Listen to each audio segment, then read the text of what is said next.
Honda infotainment systems, including Honda Sensing and Honda Link, can experience glitches such as frozen screens or connectivity issues. A reset is often the first troubleshooting step. A reboot clears temporary memory and fixes minor glitches. To perform a reboot, turn off the vehicle and press and hold the power button on the infotainment screen for 10 to 15 seconds until it restarts.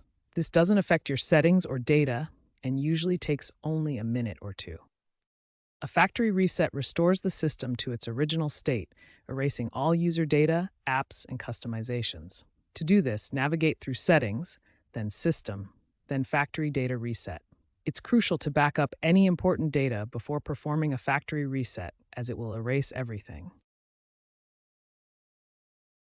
Before attempting any reset, ensure basic troubleshooting steps are taken. Check your software version through Settings, About, clean any dust from USB ports, and verify your Bluetooth pairings are working correctly. If a simple reboot doesn't resolve the issue, try a hard reset. For touchscreen models, hold the power and volume down buttons simultaneously for 10 seconds. This clears the system cache.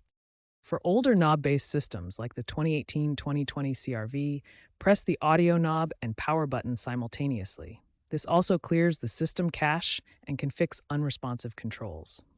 For factory resets on some newer models, like the 2025 Pilot, you might need a PIN or dealership code.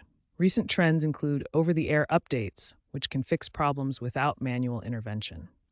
If problems persist after these resets, it could indicate a hardware issue requiring professional service. Remember, resets won't disable safety features like emergency calling. Always consult your Honda owner's manual for specific instructions for your vehicle model.